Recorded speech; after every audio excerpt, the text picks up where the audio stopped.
Hello, welcome to the Zenshin Self-Defense Academy, and this is Richard. So, we're in a different section of the dojo now, wooden floor. The mat is to my right, and generally people don't see this section because we're not over here a lot. And the reason we're not over here a lot is because we use the mat so much. Now, Zenshin Aikijitsu is predominantly, I would say over 90%, at least a two-person drill set system. And what I mean by that is that we practice and execute our techniques against one another. We don't generally just go up and down the mat or up and down the wooden floor and practice a specific generalized technique without contact with another person. When I began martial arts was in 1978, and I started with a Shorin-ryu style karate, and the majority of that training and pretty much any karate training I ever did was this line training where you would all line up and they would say a technique, just as an example, front kick or roundhouse kick or straight punch or one of the blocks or something to that nature.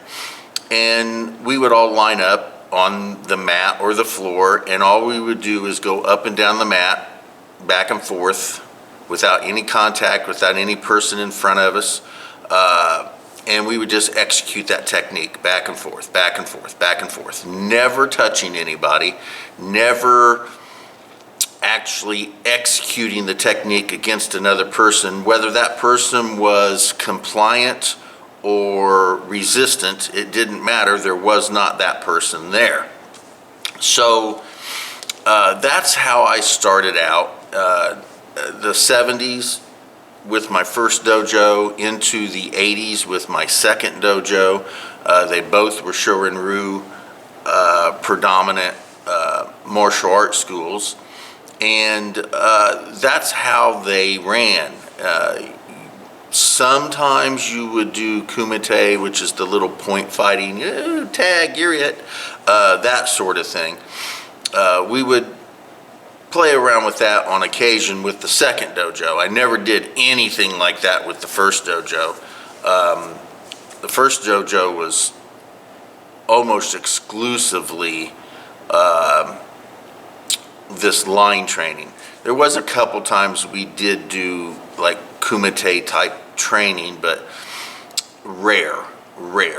I honestly can only remember, and again, this was back in 1978 and I was 12, but I can only actually remember one time doing actual physical contact with another person at that dojo. It was a little more prevalent at the second dojo that I went to, but the majority of it was still that line training where you just go up and down the mat, back and forth, and you just execute whatever technique that you were doing in midair and just practicing that. So when it came time for me, which I started Zenshin Self-Defense Academy in 1995 is when I opened the doors to my system. When I did that, I had already decided that that was not going to be how I ran Zenshin Aikijitsu. It was not going to be just walk up and down the mat or just walk up and down the floor or whatever and just practice a technique without any influence from anybody else.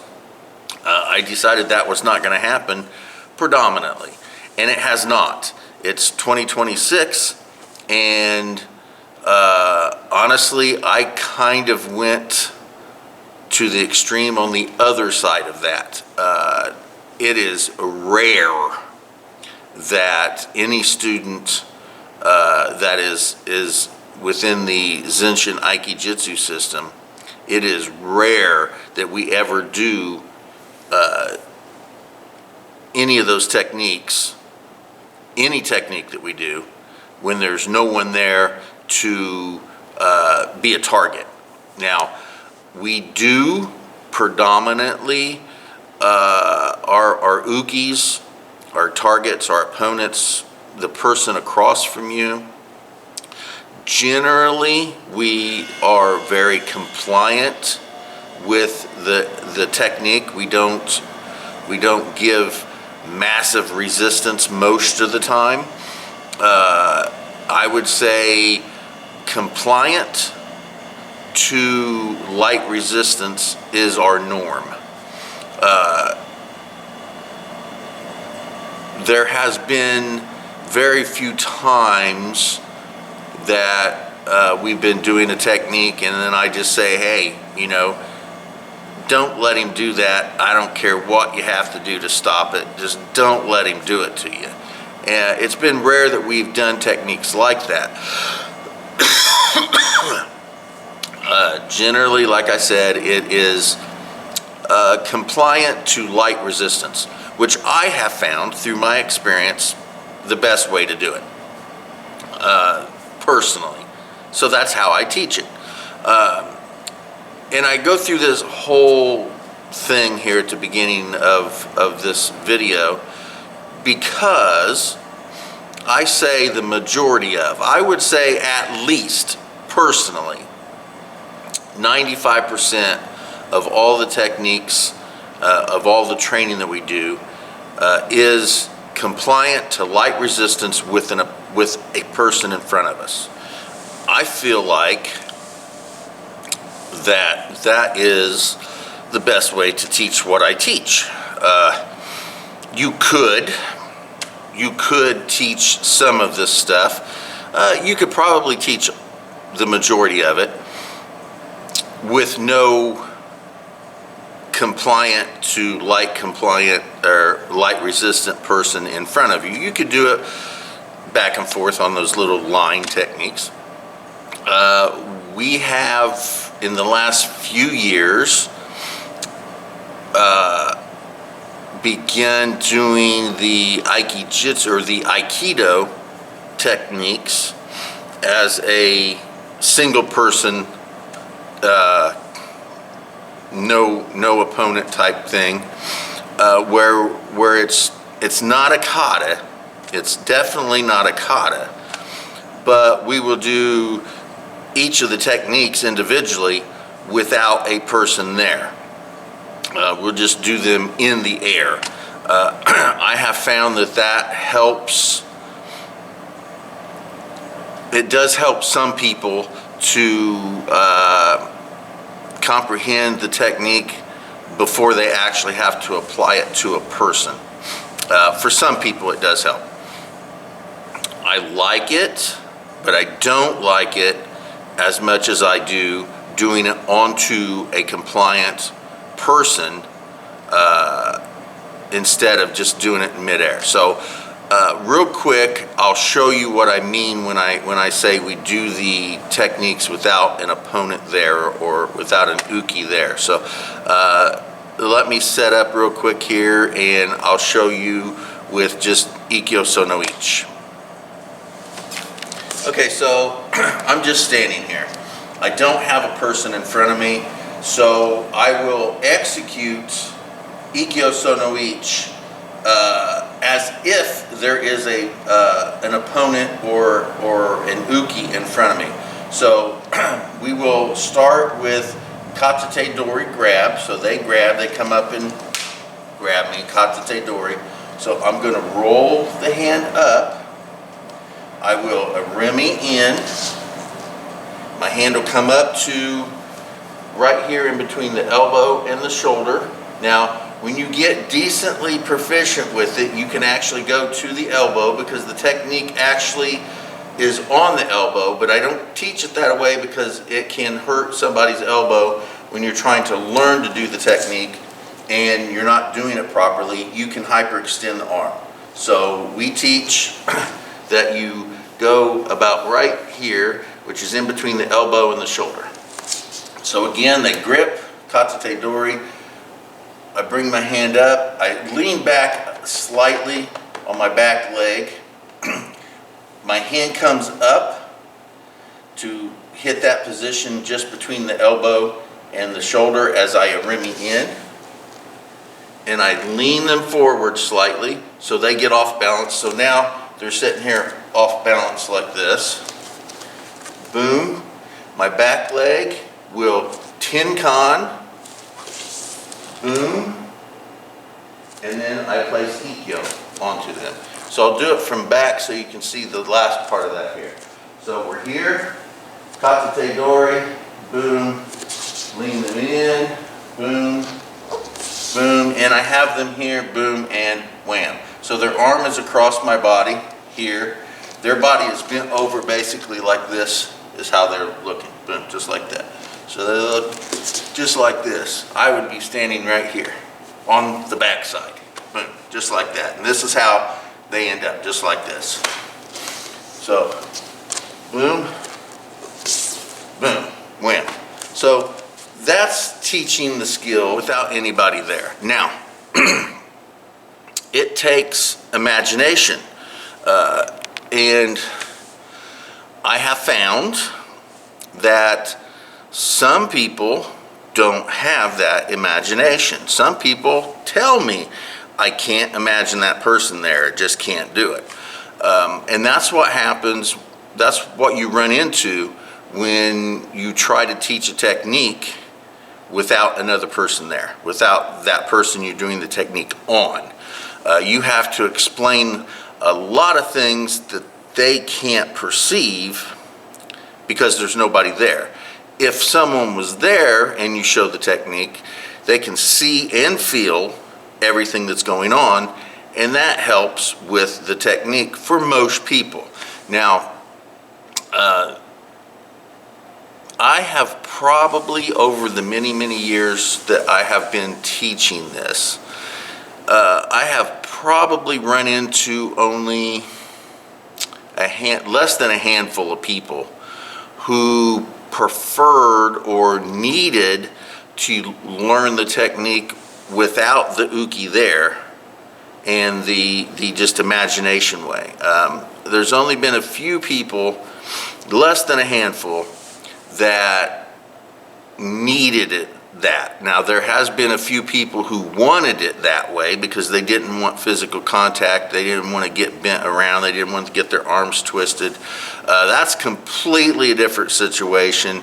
Somebody who wants to learn the skills but doesn't want anyone touching them or doing it to them, or they don't want to physically touch anybody else.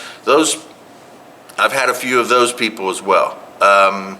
As soon as I recognize that they're that type of person, which is very easily found quickly, I let them know that this system is not for them and they probably need to go find something else somewhere, because we physically touch each other, we physically throw each other around, we physically manipulate the uke's bodies, and that's just how it is. If you don't like that, you shouldn't be here. Now, you can learn I'll say learn, I'll use the term learn. You can learn to execute the technique in your head and do it with the imaginary partner. You can learn the movements that way to some degree, but you're never going to understand the technique. You're never going to really get proficient at it, and you're really not going to have it until you actually do it with another person. So ultimately, I decided way before I even started teaching that that's how it was going to be. plain and simple. Zenshin Aikijitsu is a physical martial art that requires physical effort. It requires other people to do it on and to have it done to you. That's just the way it is.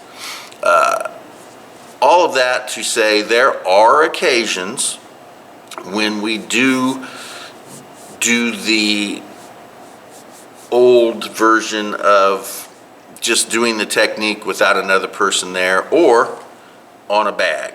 As you can see, this bag right here. All right, so what we're going to do today is I am going to show you a standing kicking and striking sequence that we can do for training. Again, you can do this on a person, but if you're just starting out, it's probably wiser to use a bag because you don't want to accidentally hurt your opponent or hurt your uke, because then they stop being ukis and they could become opponents, and opponents don't like to train with you.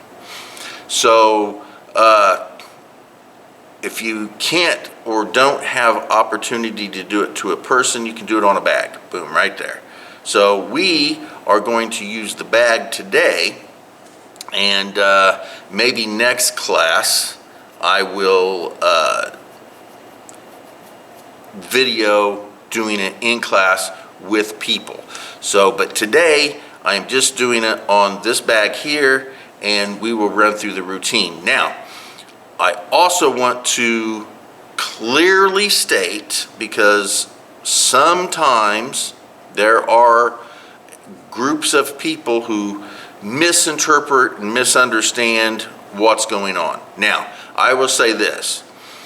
For the most part, people who misunderstand and misinterpret are always going to do it, and there's no amount of explanation that's going to be able to fix people like that. Plain and simple. But the techniques we are going to do on this bag right here. Let's see, 1, 2, 3, 4, 5. A combination of 5 to 6 techniques. All right. Now, are you going to do that in class that way? Sure. There's no reason why we can't do that in class that way. Are we going to do that out on the street that way? Most likely not. I have been in a lot of street fights. Anybody who's watched this channel has heard me state many, many times, I've been in a lot of street fights. A lot more than I probably should have been in, I'll put it that way. But regardless, anybody who's been in a real fight knows that fights don't go on very long, and 2, you're not going to train like we're getting ready to do this 5 or 6 move technique. You're not going to do that in real life. The possibility of doing that is pretty freaking slim. And so we're not training to go out on the street and do it like this in the street. We're training this technique to progress and to go from one technique to another technique to another technique, and end up with like 5 or 6 different techniques chained together. They won't necessarily be done that way in real life, but we're not in real life. We're in the dojo, and today this is how we're doing it. Here we are. We're on the bag. Now I'll do this from this angle here, and then I'll move angles and maybe move a little bit closer, and we'll see. I'm pretty sure you could probably see from here, but I'll make sure I move it closer in the next sequence so that maybe you can see it better. We will be doing this both left forward and right forward. Anytime you train anything, I am predominantly left-handed. My strong side is my left side. So unlike boxing, I tend to stand with my strong side forward, because most of the attacks that are going to happen in real life, I am going to throw with my lead hand, my front hand. Those are my most powerful punches, and those are the ones that I'm going to punch the most, so why not put my strong hand forward? That's just how I've always done it. It's always worked for me. I'm not a boxer, so I don't have to worry about putting my weak hand forward and then hitting with that 300 or 400 times, and then just every once in a while pile it in my strong hand from behind. I'm not training to have a boxing match. I train predominantly for possibilities in the street. In the street, I am not going to be punching 300 times in a matter of a handful of minutes and then just want to get one big strike in. I want to use my lead hand forward because this is my strong hand. This is the opportunity to end the fight as quickly as possible, which is the best thing to do. So anyway, we're going to start. Now, I will run through the sequence that we are going to do right here, right now. Then I'll adjust the camera angle, get a little bit closer, and we'll go more into depth with it. But the whole sequence is going to start, again, I'm going to start with my lead left, and then we will also do lead right and do the same thing. But we're going to start with a jab. Now, we're going to do 2 jabs, jab, jab. All right, now, the 2 different variations of this jab is we're going to do jab, and then we're going to pause, and then we're going to come back with another jab. All right, so it's going to be jab, pause, jab, just like that. The other sequence is going to be 2 jabs directly together, jab, jab. All right, so those are the 2 different sequences that we're going to use. We're going to jab, pause, jab, and then we're going to jab, jab, just like that, okay? So those are the 2 jabs that we're doing. Once we get those 2 done, so we will start with jab, pause, jab. So jab, pause, jab.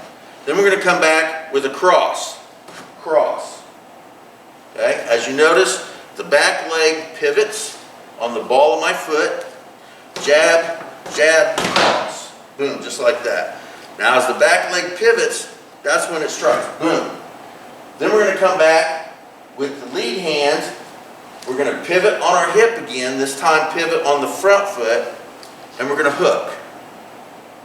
Boom. So jab, pause, jab, cross, hook. Boom. All right. Now, once we do that, we're going to lift up the close leg, the lead leg, and side kick. Boom. Jab, jab, cross, hook, side kick. All right. Now, jab, jab, cross, hook, side kick. When we bring this side kick down, we're going to be facing the same direction they are. What we're going to do is we're going to use what would have been the back leg. Side kick comes in, comes down. Now we're facing the same direction they are. We're going to turn our head to the side that we're going to kick with. We're going to pick our opponent here, and we're going to do a back kick. Boom. Just like that. Jab, jab, cross, hook, side kick, back kick. Just like that. Now, that is if we are facing the same direction as our opponent when we come down. If we turn slightly more, jab, jab, cross, hook, side kick. Before we came down here and we're facing the same way. We just turn and do the back kick. But what if jab, jab, cross, hook, side kick, we step forward, boom, and now the opposite side is facing our opponent. We come up with the side kick to that side. Plain and simple. There's the technique. That's what we're doing. Extensive? Yes.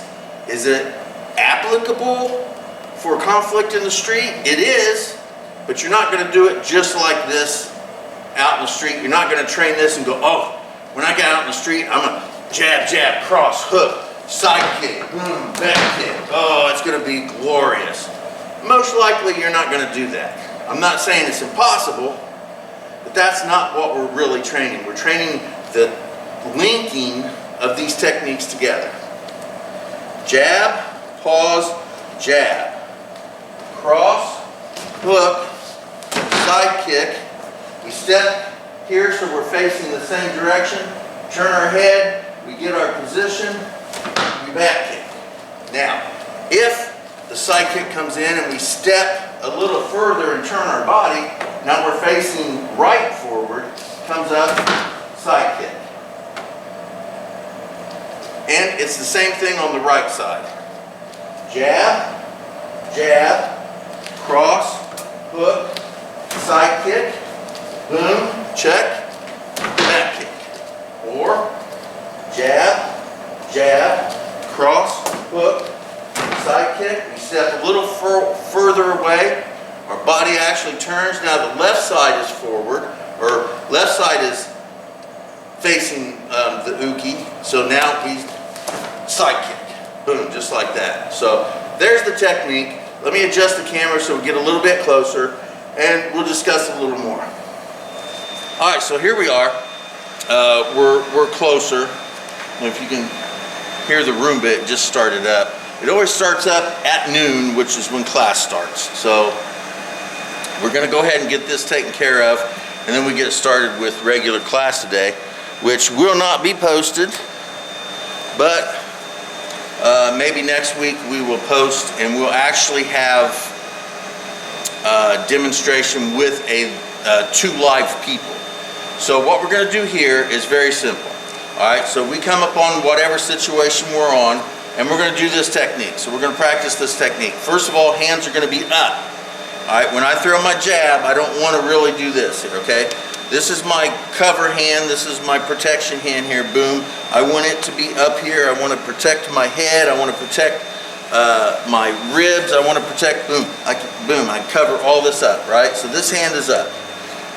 This hand comes out to jab, boom, comes out. Now, if you want to turn your hand and punch here, if you want to leave your hand straight, punch here. I leave my thumb on top, and I tend to like to punch this away. Just how I've done it for more years than I can count. It's how I punch, but I do catch myself punching like this a lot. Or you can take your thumb and put it down here in the regular karate version of it, and you can punch like this, or you could still punch in like this, but with your hand down here, you don't get the support on your wrist. If you keep your hand down like this, like the regular karate punch, it's best to turn your hand and punch like this. I like my thumb up on top like this, and it gives you support for your wrist. So when I punch straight in this way, it supports the wrist a lot better. Plus I have this knuckle to strike with as well. But regardless, you punch the way you punch, and I'll punch the way I punch, and as long as no one gets hurt, you're doing it okay. So anyway, we come in with the jab, boom. So when I jab, I don't want to hit this jab like this and then drop my hand down. So I don't want to go boom and then bring it back up here. Boom, bring it back up here. All right? So what I'm going to do is I'm going to punch, boom, here, and I'm going to draw my hand straight back this way. Boom, boom. All right? A little thing I like to do is I work off of the elbow more than I do the shoulder when it comes to drawing the punch back. So when I punch, normally when you punch, you draw it back from the shoulder. Boom, like this. Bam, right? Most people do. Draw it back from the shoulder. When I punch, I tend to like to bend to the elbow and bring it back at the elbow. Boom, like this. So my shoulder doesn't move. Now, the thing is one of the first ways I learned to recognize when a punch was coming before they actually threw it was to watch the shoulders. I would watch the shoulders. If I saw the shoulder move, a punch was coming, plain and simple. I had the ability to figure out their movements before they did them because I watched the shoulders and the hips, plain and simple. So I recognized that's how I was figuring out when people were punching before the punch even moved was the shoulder, right? So I figured, okay, so I recognize it, someone else can recognize that too. So how am I going to stop that from being recognized on me? So what I do is when I punch, boom, I tend to punch from the elbow and the shoulder doesn't move quite as much. Boom, boom, boom. And when I draw it back, I bend the elbow back and then draw it in. I don't pull my shoulder back and bring it back. Boom. So now when I punch out, they don't see the shoulder move as much because I'm doing it from the elbow. Doing it from the elbow. Boom, boom, like this. And when I draw back from the elbow, not the shoulder. I don't throw it out from the shoulder like that. Boom. All right. So anyway, a little tip for you if you want to work on that. Feel free to work on that. It is effective and it does work. It takes time to get it, but you can do that. Anyway, here we go. Jab. Pause. Jab. Boom. Just like that. So we're going to start with just that. That's all we're going to do. All right? Jab, pause, jab. Jab, pause, jab. Jab, pause, jab. All right? Once you get it down, then you can start movement. Right now, when you first start it, I would not suggest you do a lot of footwork, a lot of movement, so you'd be going boom, boom, boom, boom, boom, moving around a lot. If you're new to punching, stay where you're at. Boom, boom, boom, boom. Once you get proficient and you feel comfortable, then you can start moving around the bag. But we're going to stay where we're at, so I don't have to keep moving the camera around. So we're just going to stay where we are. We're going to stay in position. Jab, pause, jab. Jab, pause, jab.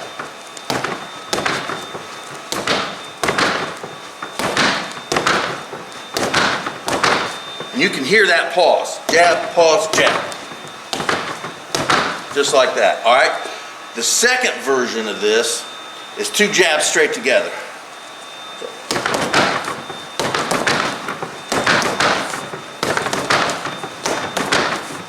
Jab, jab, jab, jab. Simple as that. Right side, jab, pause, jab, jab, pause, jab, jab, jab, jab, jab. All right. And there's a beat that you can feel and you can hear. All right. So once we get that down, we are going to move to the cross. So we'll go jab, pause, jab, and it comes back. Then the cross comes in. Bam. That's when the foot pivots. Boom. Jab, pause, jab, cross. Now because we're pivoted, our hips turn. Boom. This is jab, pause, jab. Now the cross comes in, we pivot and turn at our hips. Boom. Boom. Boom. Boom. Boom. All right? Now, when we come back with that hook, this is going to pivot here. This left leg over here is going to pivot. Boom. Bam. Bam. Bam. Bam. Bam. Bam. See the pivot? Boom. Boom. Boom. Boom. We call this heel toe. Boom. Boom. Boom. Boom. Cross. Hook. Cross. Hook. Just like that. All right, so we got that. You got the heel toe. Heel toe. All right. So jab, jab, cross, hook, right there. Now, once this hook comes in, we're on the front side, which is the left side, on that pivot. The leg will come up, and then we'll shoot out for a side kick. From this angle and see if we got a decent angle. Jab, jab, cross, hook, side kick. Now, side kicks can be done in many, many different ways. You can use the blade of the foot, which is the way we were taught in Shorin-ryu karate. You can use the heel of the foot, or you can use the whole flat foot. It's entirely up to you how you decide you want to do a side kick. I'm not going to sit here in this video here and say, oh, it has to be done this way or it's not a side kick. You make a determination how your body works, how side kicks are effective for you, and as long as that works, it's not wrong. Plain and simple. So, jab with the pause. Jab, come back with the pivot, the cross, the pivot, the hook, shoot, bam, side kick. Now, we're going to come down, bam. Now we're facing the same direction they are, okay?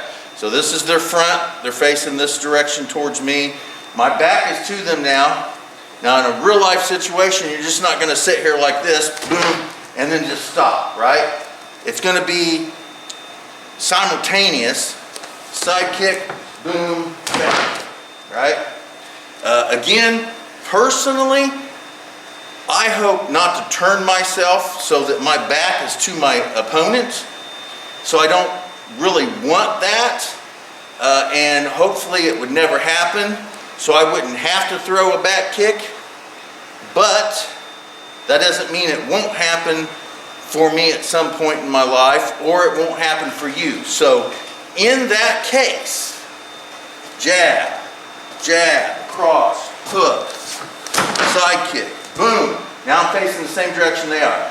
I turn my head back so I can see the opponent. The right leg comes up, and I kick back, boom.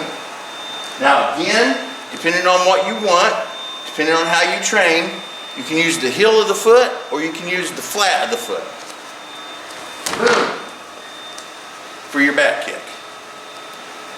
Jab, jab, cross, hook, side kick. I'm now facing the same direction they are. I turn, boom, heel kick, or back kick with the heel, boom. Now let's do the version where I extend myself a little bit more, and instead of my left side being forward when I come down, my right side is forward. Jab, jab, cross, hook, side kick. This time, instead of coming straight down equal, I come down a little bit in front. So boom, I turn, now my right side is forward. From here, boom, boom, side kick. Boom, hit that side kick. Boom. Now, my body doesn't like high kicks. I'm not good at them. I say, and I've always said, that I will not kick someone above the waist. Just won't happen. It has on occasion, but in general, it just will not happen. Waist or below. I'm a leg kicker, plain and simple. So when I throw my kicks, they're probably going to come waist or below. Jab, jab, cross, hook, side kick, boom, I turn, side kick. That's the sequence right there. And then you just do it on the right side.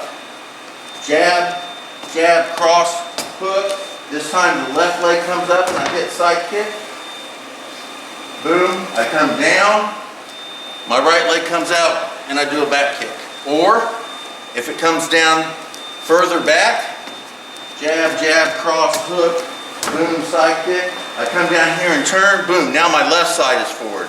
Left side comes up, side kick. That's the technique. That's the skill we're going to work on for this week and next week. And come by next week and hopefully we'll have ukis to actually work with. Thank you guys for watching Zenshin Self-Defense Academy.